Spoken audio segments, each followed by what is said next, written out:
So Southern Africa is currently facing several socio-economic challenges, including concerns around safety, security and political instability in some areas, which is threatening the region. Among the issues then is the insurgency in northern Mozambique.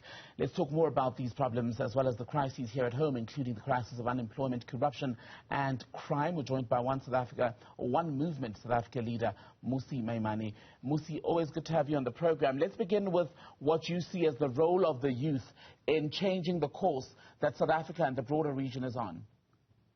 Certainly, and good evening to fellow South Africans. I think, the best example I can use is that the recent game between Bafana and France is an indicator that we can't sit back as a country and say, oh, well, bring back the 2010 squad which beat France to play now. You need to think about a future and a new crop of players and a new crop of leadership. And I actually think now young people have a crucial role to play in the region. And we're seeing a rise of young leaders. I'm excited about even President Hakainde Hichilema, who is a young Zambian who's leading the country. I'm excited about Nelson Chamisa in Zimbabwe. I'm excited about so many of these leaders, Bobby Wine in Uganda, and so many who are coming on board saying, actually, the future is young leaders who are committed to actually addressing issues of employment and ultimately looking to the future. And I think that's what we've got to put our hope on. We can't be looking backwards to fix tomorrow's problems. The future is different to where we've come from. And I think young people in a continent with a median age of 23 and a population bulge that is heading towards 1.2 billion people, of which the majority will be young people, I think that is where we've got to find our solutions. You've also written a lot about how we've seen a rise in young people mobilizing outside of the formal structures of politics, right? We've seen also people leaving politics to join civil society and the like. But how do you get those sort of vehicles to be completely successful when political power ultimately is still not in their hands, at least as not as far as legislation and the actual running of countries is concerned?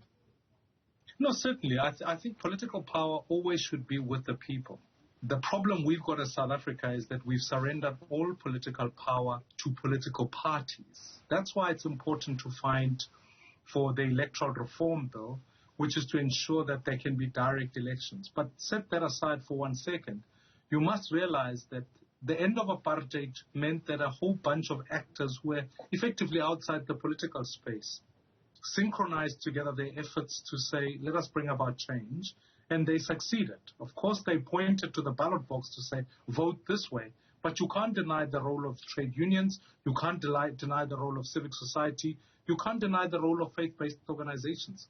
And I'm making the case today to say those bodies are rising up. And I can assure you that I've been working with so many of them across the country who are coming together now saying, it is time that we bring power back to the people. We focus on bringing about change because they are in their communities. They see these challenges.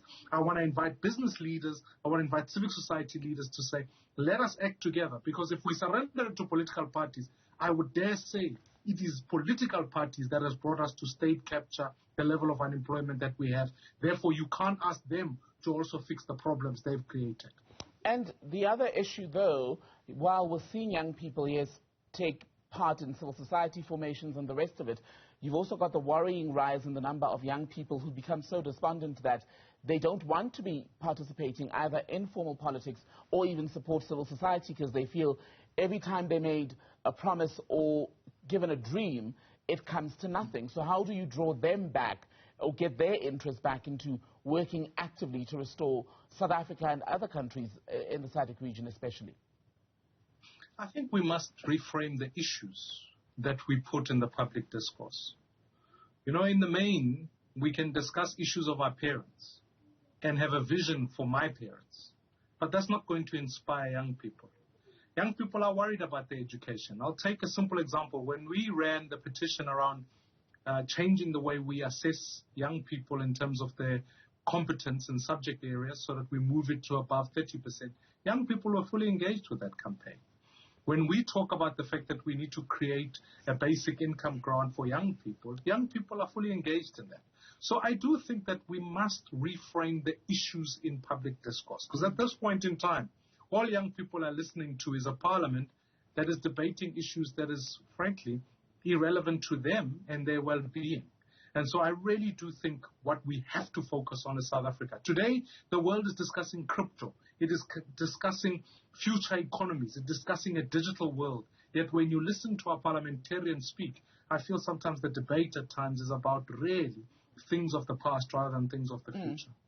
And part of that reframing, you suggested that there needs to be a move away from nationalism. How does that happen when many of the issues that are unsettling and oppressive to the youth of today very much are pushing them towards nationalism, be it the scramble for jobs, health care, and everything else that many of the populations are faced with?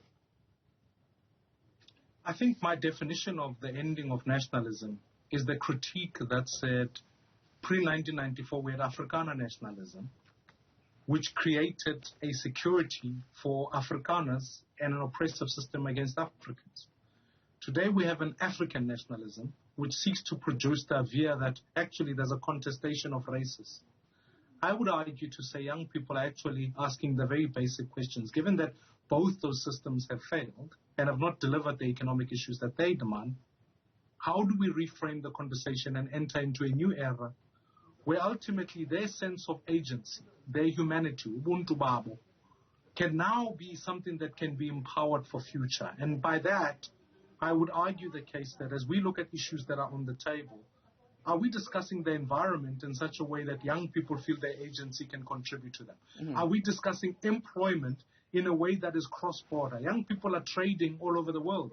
They don't want to make fashion only for Sowetans. They want to make fashion for the world. So how do we enable them into that? How do we fund micro-enterprise in a way that does not, that favors them at an individual level and empowers them at a community level? So I would argue the case that there's a genuine reform and a genuine way of thinking that connects a young person, whether even through social media, to a young person in Zimbabwe, in Zambia, and all over the continent, because they share a common struggle. So I would urge that that is a new prospect that joins us by values as a society to focus on the future collectively. Mmusi Maimane, leader of the One South Africa movement, good to speak to you once again. Thank you very much for being on the show today.